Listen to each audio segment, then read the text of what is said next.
My name is Amy Minhares, and today I'm giving a small group lesson. Um, I wanted to go ahead and let you know that it is on literacy and it is working with kindergarten students, a small group of 3. And what we did is we read the story of the very hungry caterpillar. I did read the story to the students. I also, before reading the story, we talked about the parts of the book, like the front cover, the back cover, and the spine, and where is the title, and the author, and the illustrator.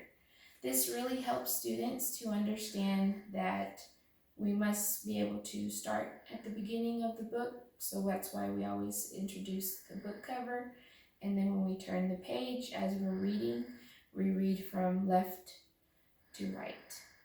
And that really does help the student know what they're supposed to do. We did talk about the vocabulary in this story. That way they would understand, because from the beginning, some students may not know what this insect is, and some students may have questions about it because they might say it's a worm. Well, worm is very similar to the caterpillar because they are the same shape. So whenever we are talking about the vocabulary, I mentioned the egg, the caterpillar, and the chrysalis, which in the story, he says cocoon. So we talk about that too, because cocoon and chrysalis is the same thing. Butterfly, again, we show them what a butterfly is. And this not only shows them the vocabulary, but this is also the life cycle of the butterfly, where he begins with the egg and hatches into the caterpillar. Whenever metamorphosis is complete, he wraps himself up in the chrysalis for a few days, and then out comes out the butterfly. So this ties into a sequencing of events, and also you can use this for a science lesson. That's how it ties in. Our students actually, when we read the book, we also listened to the story, and they also were able to retell the story using prompts. We had our puppet and we had our printouts. So they were able to come up and show me, because I wanted them to come up themselves, and they would show me, well, the caterpillar, without reading the book from word for word. The first step was the egg into the caterpillar, and what did he eat? An apple, which is 1 apple. And then the next day, he was still hungry, 2 pears.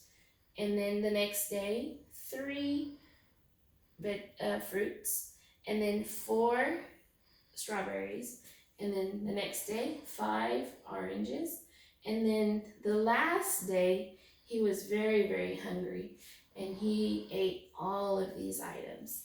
And that helps build their vocabulary, because they got to talk about what this actually was, like salami and the sausage, not items that they would eat every day. And again, the book called this item they called it the cocoon, rather than in the scientific, it's the chrysalis, which then forms the butterfly. This lesson is very visual for our students who kind of need that visual. It really helps for them to see it. And then also you can tell where it says 1, 2, 3, 4, 5. It could easily go into a math lesson. So just wanted to go ahead and mention too, our students were able to pick up their literacy journal and make a story map where they can retell a story by saying what happened first, next, then, and last. That way when a few weeks pass, they can always know the story of the very hungry caterpillar. And also to end off our lesson, we actually saw the video that YouTube offers and just a little clip. A very hungry caterpillar. Yes.